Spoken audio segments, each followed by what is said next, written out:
What's up, everyone? It's Iceman Oz, aka Jay, and today we're going to talk a little bit about Battlefield 1, and we're going to talk about some of the criticisms I've been receiving specifically, and some of the practices that are being used within the community regarding criticism of the game.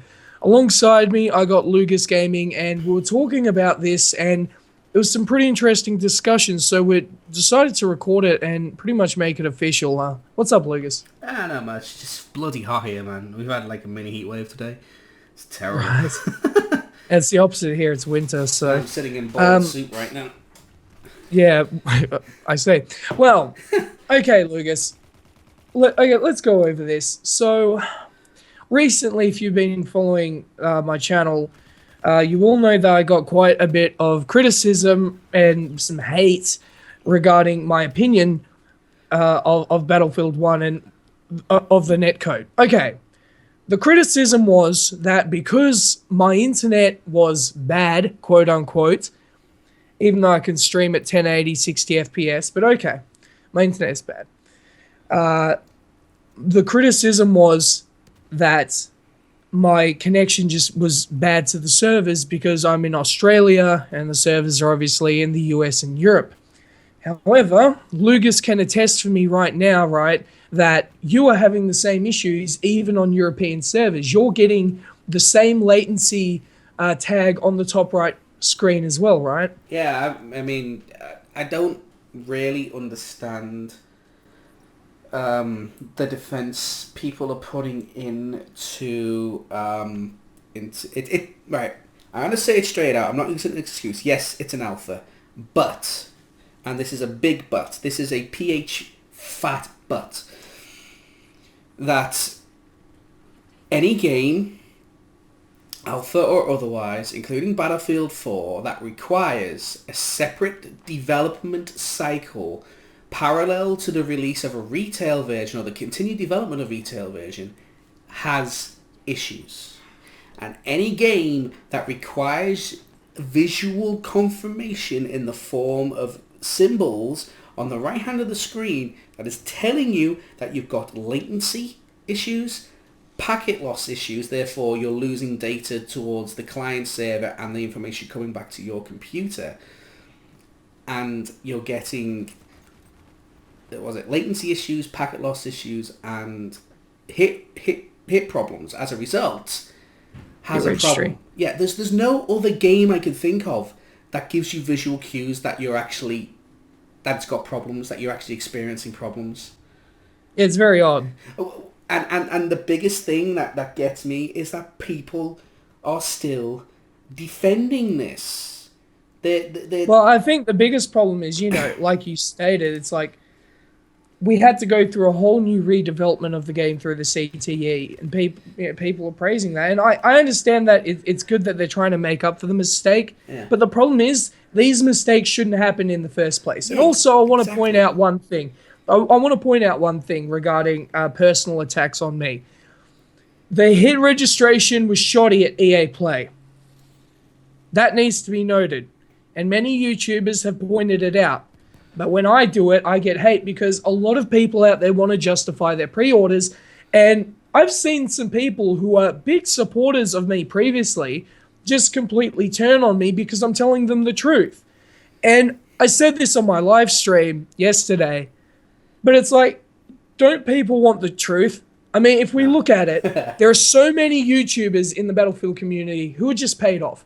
And that's just the straight up truth, right? We know it. We've seen it in the past. So a guy comes along and says, screw all that.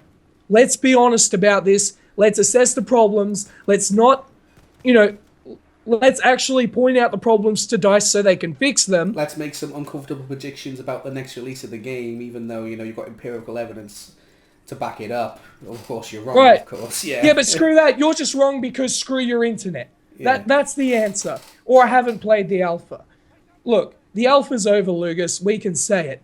Tell them how we worked it when the alpha was on. Right. Well, basically, I got an alpha code to join for signing up to Battlefield Insider. Wasn't expecting to, but I got one. being a supporter of Jay and vice versa, he's given me a lot of support and sent a lot of people my way. I let him use my account. And he played it, and yes, he was playing on European and Australian servers, but that's no different to what we normally America. do. American, There was sorry. no Australian. American servers. That's no different to how we play Battlefield 4 or Hardline. All three. All three games. All three. And the main criticism we both have is that it plays like Battlefield 4, and that's not a good thing. The broken Battlefield 4, the one where there was dusting 4. issues. Yeah. If you're unaware of the dusting issues in Battlefield 4, I recommend you do your research on it. I'm not going to get into it here, but there were some serious issues regarding it. People are looking past that and saying, "Oh, isn't it shiny? Doesn't it look great? Oh, that blimp coming down for the 50th time is awesome," And that's not to say that it's a bad thing. I mean, the Levolution is improved. It actually changes the map. Yeah. These are positive things, but the way we should be approaching it from a community side is we shouldn't be looking at all the positive. We should be looking at the problems so we can make the game better. Exactly. Looking at only the positive is pointless. I mean, I've already done that. We've done that to nauseam. Everyone's going to talk about the blip. Everyone's going to talk about destruction. Shouldn't we be trying to work out the problems now and trying to make progress within the game so we don't have terrible launches like Battlefield 3, like Battlefield 4? And the other criticism I keep getting is, okay, so why I got this comment on the video I thought it was hilarious. It's like, why would you presume that Battlefield 1 will have a bad launch? Really? Is that seriously a question? That's like saying, how do you know Christian priests aren't touching little boys in Ireland? It happens. It's known fact. I mean, if Battlefield 3 had a bad launch, Battlefield 4 had a bad launch, wouldn't it be appropriate to predict, based on even the gameplay testing we've done and previous experience, that it will have a bad launch? I don't think that's outlandish to say, and many others have said it as well. But when I say it, I'm getting hate for it. It's not as if we're saying we want it to have a bad launch. It's just it's gotten to the point where the community in general has seen the way that's done on Battlefield 4, forgotten all the shit that's happened prior to it, seeing the fact that the alpha has 60 Hz servers and thinks everything's going to be fantastic. I want it to be fantastic. I strongly believe that if they get it right, Battlefield 1 could be probably the best in the series, with the exception of probably the Battlefield 2. But that's only if they get it right. And to predict that they won't isn't hating on the game. It's just stating empirical evidence. It's happened before more than once. The likelihood is it'll happen again. We don't want it to happen again, but don't be surprised if it doesn't. And the thing is, like you said, Jay, people are trying to justify their pre-orders. I have been banned so many times pre-ordering a game now that I don't do it. And my attitude is to anyone who pre-orders and then gets butthurt afterwards, you made your bed, now lie in it. Okay? I mean, obviously you can retract your pre-orders. That is an option. But still at the same time, up to a point. But I don't know, man. It just seems... It seems odd that as a community we're going against the people who, I mean, and they're the minority. Let me point that out. The majority, technically the majority still, are in support. But you got these guys, these 14-year-olds from Reddit who come over. I'm just going to say it. And any criticism that goes against the game, they will, they'll try and bury it because it goes against their agenda. And that's fine. But at the end of the day, it's like this. If you go against the people who are offering out the criticism and who are not paid off, what you're going to have is whenever these bad games launch, right, you're going to have people giving them positive reviews. Mm.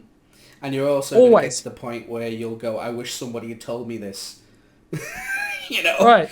And, what's this glaring issue in the game that no one's pointed out? Why? Exactly. Because you've allowed the people who are paid off to have a bigger voice. To have a bigger voice, and that's the problem here from a community standpoint, which I think needs to be addressed. Now, obviously, when I talk about this, I'm biased because I'm in the situation myself, right? I'm in the scenario myself where sometimes the way I see it is like sometimes you're so far in the forest you can't see the trees, and maybe that's can be sometimes true to an extent. But I think I have a point here. I think that what we're saying makes sense. Yeah. I think anyone with common sense can say, and from an objective standpoint, not just saying, oh, Battlefield 1, Battlefield 1. But like, if you look at it, there are people who are being paid to say the game is good, and then there are people who are telling their honest experiences. And we're not the only one. There is other YouTubers who have streamed the game during the alpha and have shown statistics, like graphs, like HUD graphs to show you where there's spikes, where there's latency issues, where there's FPS drops, and they're getting shit as well. Anyone who criticizes the alpha, and bearing in mind it is an alpha, it's not the people are treating this like it's the full fucking game, and that's driving me nuts as well. Anyone who's criticizing this in any way, shape, or form is a hater. And believe you me, if everything turns out to be fine and everything gets fixed, me and Jay will be the first two people to say, well done, DICE, well done, EA, you've done a great game here, we're loving every minute of it. Absolutely. Yeah. And look, I'm sure there are people, now I want to point this out, I want to play devil's advocate. There are going to be people who have great experiences with the connection, and there are going to be people who say, well, the connection isn't that bad, you're overreacting to it, it's unwanted, it's unwarranted criticism. Yeah. Well, okay. Maybe that could be true to an extent, but like Lucas has said, there have been graphs that have been shown, there have been evidence shown, and from my experience as a player of many years, I don't think that the quality of the gunplay stands up to other first-person shooters from what I've seen so far. Even in the series, it doesn't stand up to it. And that's the shitty thing about it. It really is bad. Combined, we've probably put 100 hours into this game. So you can take that however you want. I'm not saying that if you think the game is good that you're wrong, but this is our opinion. Yeah. And either you can be an adult and respect it, or you can be a child and unsubscribe and hate and go follow the YouTubers that are paid off. That's up to you. That's up to you. But that being said, leave your thoughts in the comments section below. Hopefully you appreciate honesty. And if you do, please like, share, subscribe, and peace. Take care, guys.